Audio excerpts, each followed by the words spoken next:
You ever felt like, man, I'm the only one out here holding it down?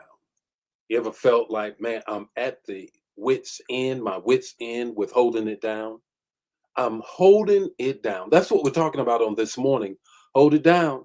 I don't care what you're going through, what you're dealing with right now, but let's have an impartation on this morning's manna, holding it down. Holding it down. How many of you feel like that? Can you put it in the chat area? Can you just say, you know what, Bishop, I am holding it down, but I need a little bit of help with that. I need a little bit of help with that on holding things down on this morning. Good morning, everybody. It's time for Morning Manna, and I certainly have a word for you on this morning. Got a word for you on this morning.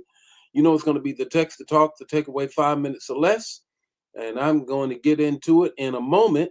But in the meantime, you can turn to Nehemiah 4:17. Nehemiah 4:17. I want to greet some folk, and then I'm going to get right into the word on this morning. Good morning, Brenda. Brenda is the first one. How about that? How about that? She and I was talking to Ramona, who is always the first one on yesterday afternoon. And Brenda said, I'm determined that I'm going to be number one. And you are. How about that? How about that? You dream big, it comes true. How about that? So, good morning, Brenda. How are you on this morning? Dan, how are you on this morning? Francine, how are you? Brother Pope, how you doing on this morning? Ramona, what happened? What happened, Ramona? I don't know. You're falling off or something. You got to hold it down. You got to hold it down. Patrice, how are you? Good to see you on last night. Good morning, Elder Mobley. How are you? Laura, how are you? Yolanda, how are you? Elder Jan, how are you on this morning? Gerald, are you holding it down? That's my question this morning. Are you holding it down? Good morning. Good morning, Deborah. Welcome back. Good morning.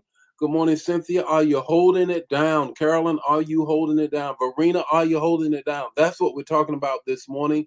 Jacqueline, are you holding it down? Dawn, are you holding it down on this morning? Patrice, yes, she says, I'm holding things down, but I need some help. I get that. And that's what we're talking about this morning.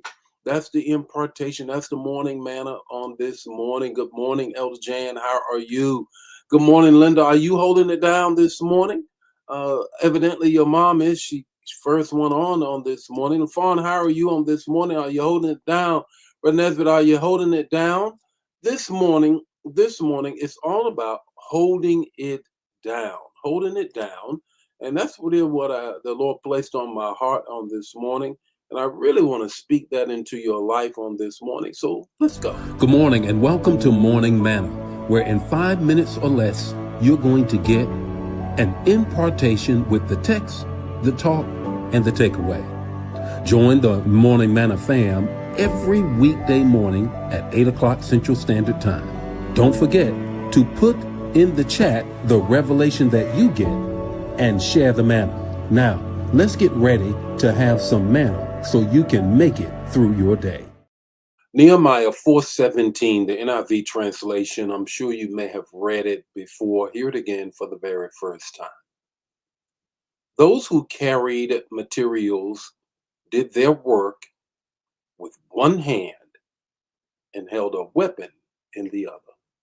Can you visualize that? Fixing and repairing the wall, 50 days or less,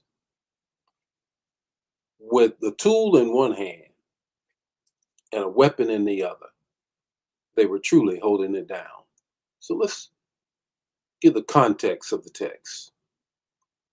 You need to know that in times of opposition, when chaos comes knocking and critics come calling, God is still calling you and I to hold it down.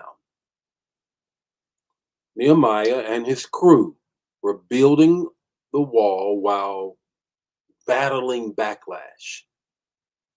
They didn't just build, they battled.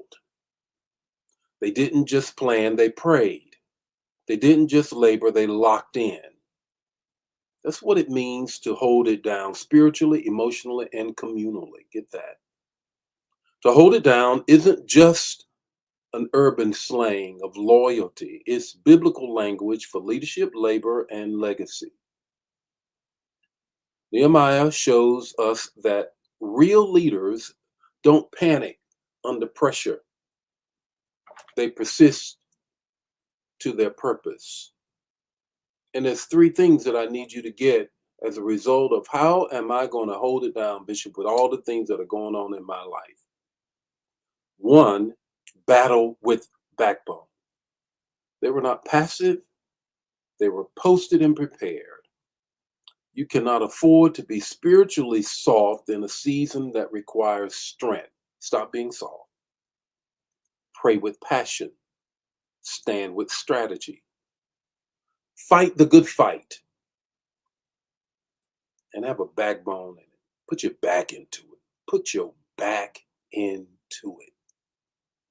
When I was growing up and used to work and do farm labor. Yep, I did. I'm sure you said, really, Bishop? Are you kidding me? Story time. So yeah, when I was a young teenager, that was the summer job that you got in my hometown and probably most places in Eastern North Carolina. Pick cucumbers, crop tobacco, whatever the case may be. And it says, there's all this talk about putting your back into it. Oh, you got a gristle or do you have a backbone? Trust me, bending over all day long, picking cucumbers, I know I got a backbone in the hot sun. Second thing I need you to grab a hold of is this: battle with your backbone. That's right. They were not passive, they were posted and prepared. You cannot get anything done. You got to keep the dream alive. You got to keep battling with whatever strength you have, your faith, for your family, and for your legacy. Here's the third thing I need you to grab a hold of: believe with big faith. Battle with backbone, build with boldness, and believe with big faith. Put it in the chat area. Nehemiah, let's go back to the story, believed God would finish what he started. Philippians 1 and 6 tells us that. He who started a good work in you is able to complete it until the day of Christ.